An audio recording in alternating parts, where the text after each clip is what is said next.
जय हिंद स्टूडेंट्स, आपकी half yearly exams complete हो गई हैं। होपिंग कि ये एग्ज़ाम्स आपकी बहुत अच्छी रही हैं। सोच रहे होंगे कि एग्ज़ाम कंप्लीट हो गई हैं, अब थोड़ा रिलैक्स कर लेते हैं। लेकिन बच्चों, अभी थकने का या विश्राम करने का समय नहीं आया है, बल्कि हमें फिर से अपनी मेन एग्ज़ाम की तैयारी में जुट जाना है। इस परीक्षा से आपको अपनी स्ट्रेंथ और वीकनेस का पता लग गया होगा। यह आत्ममंथन का समय है। असफलता एक चुनौती है, इसे स्वीकार करो तुम। क्या कमी रह गई देखो और सुधार करो तुम। कुछ किए बिना ही जय जयकार नहीं होती, कोशिश करने वालों की कभी हार नहीं होती, हार नहीं होती। जो कमी रह गई है उसे सुधारने के क्रम में हम आगामी क्लासेज में हाफ ईयरली एग्ज़ाम्स के क्वेश्चंस पेपर्स का एक्सप्लेनेशन के साथ सॉल्यूशन प्रस्तुत करने जा रहे हैं। इस क्लास में हम इंग्लिश सब्जेक्ट का हाफ ईयरली का क्वेश्चन पेपर सॉल्व करने जा रहे हैं। शुरुआत करते हैं सेक्शन सी से, जो ग्रामर से रिलेटेड पार्ट है। सेक्शन सी में क्वेश्चन नंबर 6 के पार्ट ए में हमें टेंस की एप्रोप्रिएट फॉर्म्स को फिलअप करना है। पहला सेंटेंस आपके दे रखा है वाटर, देन ब्लैंक, बॉयल आपके ब्रैकेट में दे रखा है एट 100 डिग्री सेंटीग्रेड। तो इसमें आपको बॉयल की एप्रोप्रिएट फॉर्म को फिलअप करना है। तो हमें पता है कि कोई वाक्य यदि यूनिवर्सल ट्रूथ या शाश्वत सत्य का होता है तो उसमें केवल और केवल प्रेजेंट इंडेफिनिट टेंस का यूज किया जाता है। अतः बॉयल है, उसकी एप्रोप्रिएट फॉर्म बन जाएगी बॉइल्स। सेंटेंस बन जाएगा water boils at 100 degree centigrade. दूसरे सेंटेंस की बात करें तो दूसरा सेंटेंस है आपका आई देन ब्लैंक, ब्रैकेट में दे रखा है मीट ए चाइल्डहुड फ्रेंड यस्टरडे। तो इसमें आपको ध्यान केंद्रित करना है यस्टरडे वर्ड का। यस्टरडे का अर्थ क्या होता है? बीता हुआ कल, अर्थात पास्ट टेंस की बात हो रही है। और पास्ट टेंस में भी हमें पता है कि जिस सब टेंस में हेल्पिंग वर्ब का यूज नहीं होता है वो टेंस होता है पास्ट इंडेफिनिट।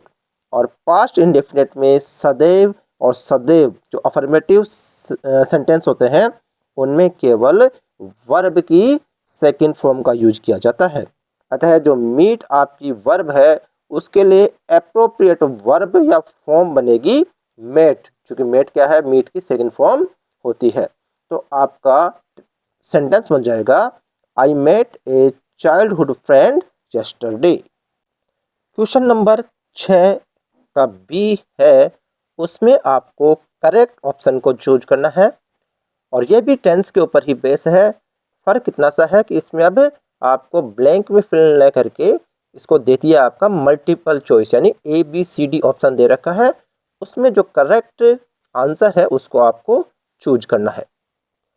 पहला जो क्वेश्चन है वो है उसमें जस्ट वर्ड का यूज किया है और जस्ट वर्ड का प्रयोग प्रायः प्रेजेंट परफेक्ट टेंस में होता है।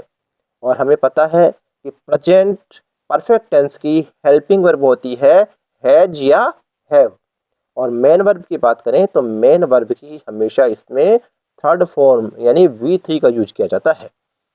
तो अब इसमें आपका सब्जेक्ट है राज। राज एक सिंगुलर सब्जेक्ट है, तो सिंगुलर सब्जेक्ट के साथ हेल्पिंग वर्ब है वो हैज का यूज किया जाएगा। और मेन वर्ब की बात करें तो वर्ब की थर्ड फॉर्म, इसमें आपकी मेन वर्ब है गो, तो गो की थर्ड फॉर्म हो गई गॉन। तो आपका ऑप्शन ए जो दे रखा है हैज गॉन आउट, ये आपका राइट ऑप्शन हो जाएगा। देखते हैं दूसरा क्वेश्चन। यह एक पास्ट टेंस का कंडीशनल सेंटेंस है जिसमें व्हेन के बाद पास्ट इंडेफिनिट टेंस का यूज हुआ है। पास्ट इंडेफिनिट का कैसे पता चला? कि इसमें आपकी मेन वर्ब की सेकंड फॉर्म यानी वेंट का यूज हुआ है। ऐसे में व्हेन से पहले वाले भाग में पास्ट परफेक्ट का यूज होना चाहिए। तो सेंटेंस आपका बनेगा I had watched A movie when the power went out. लेकिन ऑप्शन में हैड वॉच्ड जैसा कोई भी ऑप्शन नहीं है, अतः हम पास्ट टेंस का कोई और विकल्प ढूंढेंगे जो कि आपके ऑप्शन में दे रखा है वाज वॉचिंग। यह आपका राइट आंसर होगा, अतः आंसर होगा ऑप्शन सी। अन्य ऑप्शन की एक बार देखें तो देखेंगे कि ए और सी ऑप्शन है आपका प्रेजेंट टेंस का है और बी में आपका फ्यूचर टेंस है, अतः आपका केवल और केवल एक ऑप्शन आपका सही बनता है और वो है ऑप्शन सी।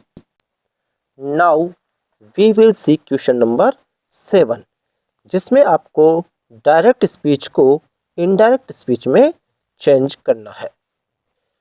तो हमें पता है कि डायरेक्ट से इनडायरेक्ट में चेंज करते वक्त हमें जिन चीज़ों को चेंज करना होता है वो होता है आपका रिपोर्टिंग वर्ब की जो वर्ब है उसको चेंज करना होता है।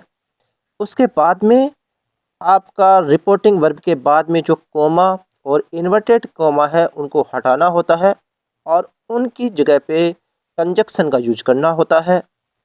उसके बाद में यदि रिपोर्टेड स्पीच के सेंटेंस यदि आपका इंट्रोगेटिव होता है तो उसको अफर्मेटिव में चेंज करना होता है और जो रिपोर्टेड स्पीच के आपके जो प्रोनाउन होते हैं उनको रिपोर्टिंग वर्ब के सब्जेक्ट और ऑब्जेक्ट के साथ अनुसार चेंज करना होता है और लास्ट में है आपका फुल स्टॉप लगाना होता है। देखते हैं क्वेश्चन नंबर 7 के ए में दिया हुआ डायरेक्ट स्पीच का सेंटेंस दिया हुआ है, Mohit said to me am I your friend. तो इसमें रिपोर्टिंग वर्ब की जो वर्ब है सेड टू उसको चेंज करेंगे आस्क्ड में। क्यों? क्योंकि रिपोर्टेड स्पीच में इंट्रोगेटिव सेंटेंस है, तो आपका रिपोर्टिंग वर्ब चेंज हो जाएगा मोहित आस्क्ड मी। उसके बाद में आपकी कोमा और इन्वर्टेड कोमा को हटा दिया जाएगा और इनके स्थान पर आपका कंजक्शन का यूज करेंगे इफ़। क्यों? क्योंकि रिपोर्टेड स्पीच में आपका इंट्रोगेटिव सेंटेंस है, तो कंजक्शन आ गया इफ़। उसके बाद में हम क्या करेंगे कि ये जो इंट्रोगेटिव सेंटेंस है उसको अफर्मेटिव में चेंज करेंगे। तो कैसे चेंज होगा? पहले सब्जेक्ट क्या दे रखा है? आई। और रिपोर्टेड स्पीच में यदि आई वी आदि फर्स्ट पर्सन होते हैं तो वो चेंज होते हैं रिपोर्टिंग वर्ब के सब्जेक्ट के अनुसार। रिपोर्टिंग वर्ब का सब्जेक्ट क्या है? मोहित, और मोहित के लिए प्रोनाउन आएगा ही। तो आपका रिपोर्टेड स्पीच में आपका जो प्रोनाउन आ जाएगा वो जाएगा ही। उसके बाद में आपका वर्ब आपका इसमें दे रखा है एम और बाहर दे रखा है आपका पास्ट टेंस, है ना। तो एम किस में चेंज हो जाएगा? वाज में। वाज हो गया। उसके बाद में आपका दे रखा है योवर ऑब्जेक्ट, और ऑब्जेक्ट के लिए नियम होता है कि ये चेंज होता है रिपोर्टिंग वर्ब के ऑब्जेक्ट के अनुसार। तो योवर जो कि सेकंड पर्सन है तो सेकंड पर्सन है वो चेंज होगा रिपोर्टिंग वर्ब के ऑब्जेक्ट मी के अनुसार। तो मी का ऑब्जेक्टिव केस होता है माई, तो योवर चेंज हो जाएगा माई में और फिर फ्रेंड एज इट आ जाएगा, लास्ट में फुल स्टॉप। तो सेंटेंस क्या बन जाएगा इनडायरेक्ट में?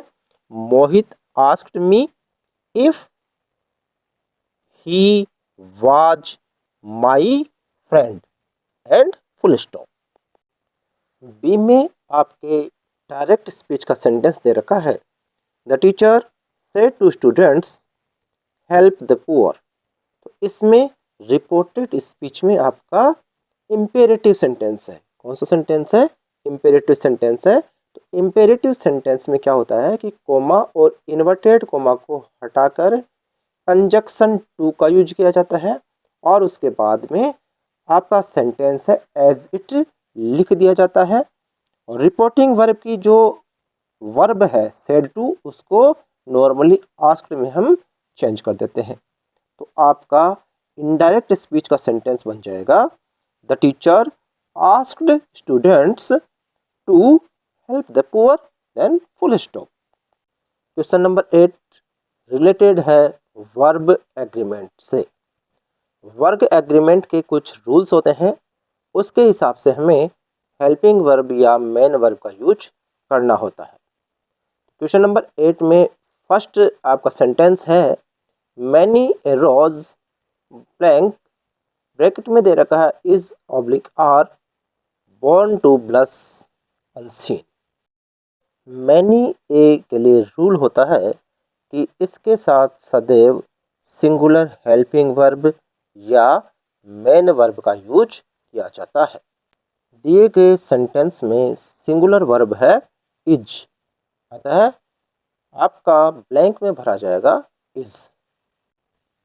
सेकंड सेंटेंस देखते हैं, not only Ram but also his friends blank is are buying books.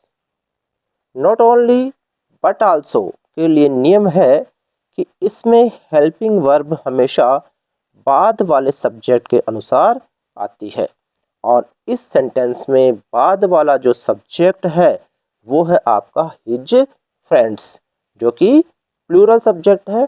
इसलिए इस सेंटेंस में आपकी जो वर्ब आएगी वो आएगी आर। क्वेश्चन नंबर 9 में दो सेंटेंस दिए हुए हैं और उन्हें ब्रैकेट में दिए गए वर्ड से ज्वाइन करना है। पहला सेंटेंस है I want to call him, और इसमें दूसरा जो सेंटेंस है वो है I don't have his mobile number, और ब्रैकेट में वर्ड दिया हुआ है बट। बट शब्द का प्रयोग दो विपरीत या विरोधी बातों को जोड़ने के लिए किया जाता है। इसे प्रायः दोनों सेंटेंस के बीच में लगाते हैं। तो आपका सेंटेंस क्या बन जाएगा, I want to call him but I don't have his mobile number. Question number 9 के पार्ट 2 का फर्स्ट सेंटेंस है सी रैन वेरी फास्ट, दूसरा सेंटेंस है she lost the race, bracket में दिया हुआ है आल्दो, जिससे कि इन दोनों सेंटेंसेस को ज्वाइन करना है। आल्दो का प्रयोग यद्यपि के अर्थ में किया जाता है। इसे प्रायः सेंटेंस के शुरू में लगाते हैं, दोनों सेंटेंस को कॉमा से जोड़ देते हैं। तो ये सेंटेंस बन जाएगा although she ran very fast, comma she lost the race. Question tense में एक्टिव वॉइस दी हुई है जिसको कि पैसिव वॉइस में चेंज करना है। तो इसके लिए हमने सर्टेन रूल्स पढ़े थे जो इस प्रकार हैं। पहला नियम होता है कि ऑब्जेक्ट को सब्जेक्ट की जगह पर सब्जेक्टिव केस में लेके जाते हैं। दूसरा नियम क्या होता है, सब्जेक्ट को ऑब्जेक्ट की जगह लेके जाते हैं और वो ऑब्जेक्टिव केस में लेके जाते हैं। उसके बाद में हेल्पिंग वर्ब की बात करें तो हेल्पिंग वर्ब इंडेफिनिट और कंटिन्यूअस जो सब टाइप होता है उसमें उससे अगले टेंस की हेल्पिंग वर्ब का यूज करते हैं। जैसे कि प्रेजेंट इंडेफिनिट में जो हेल्पिंग वर्ब क्या आ जाएगी, प्रेजेंट कंटिन्यूअस की। प्रेजेंट परफेक्ट में हेल्पिंग वर्ब आएगी आपकी प्रेजेंट परफेक्ट कंटिन्यूअस की। इसी तरह से आपकी यदि हम है वो फ्यूचर में जाए तो फ्यूचर इंडेफिनिट के लिए हेल्पिंग वर्ब आएगी फ्यूचर कंटिन्यूअस की। मेन वर्ब की बात करें तो पैसिव वॉइस पर आते वक्त सदैव मेन वर्ब की थर्ड प्रोनाउन का यूज किया जाता है। क्वेश्चन 10 में एक्टिव वॉइस का फर्स्ट सेंटेंस देखते हैं, the teacher will punish me. इसको हमें पैसिव वॉइस में चेंज करना है। तो पहले ऑब्जेक्ट मी, इसको क्या है सब्जेक्ट की जगह ले जाएंगे। तो सब्जेक्ट की जगह लेके जाएंगे तो ये बन जाएगा आई। इसके बाद में आपको यूज करना है हेल्पिंग वर्ब। तो हेल्पिंग वर्ब क्या है कि एक्टिव वॉइस में देखो कौन सी हेल्पिंग वर्ब है, कौन सी हेल्पिंग वर्ब है, विल। कौन से टेंस की है, फ्यूचर इंडेफिनिट। तो फ्यूचर इंडेफिनिट की आपकी एक्टिव वॉइस में हेल्पिंग वर्ब है। तो पैसिव वॉइस में आपको क्या करना पड़ेगा कि इसके जस्ट आगे वाला टेंस यानी फ्यूचर कंटिन्यूअस, इसकी हेल्पिंग वर्ब लेनी है। तो हेल्पिंग वर्ब क्या ले लोगे आप, विल बी। उसके बाद में आपको क्या लेनी है, मेन वर्ब। मेन वर्ब क्या है, पनिश। और पैसिव वॉइस में हमेशा वर्ब की थर्ड फॉर्म आती है। तो पनिश की हो जाएगी आपकी पनिश्ड। और लास्ट में आपको लगाना है ऑब्जेक्ट। ऑब्जेक्ट क्या बनेगा? जो कि एक्टिव वॉइस का सब्जेक्ट है। तो इसको बाई से जोड़ देंगे तो ऑब्जेक्ट बन जाएगा बाई द टीचर। इस तरह से आपकी पैसिव वॉइस इस सेंटेंस की बन जाएगी I shall be punished by the teacher. Active voice का दूसरा सेंटेंस दिया हुआ है वर्क हार्ड, जो कि इम्पेरेटिव सेंटेंस है और इसमें एडवाइस दी गई है। इसकी जो आपकी पैसिव वॉइस बनेगी वो इस प्रकार बनेगी, you are advised to work hard.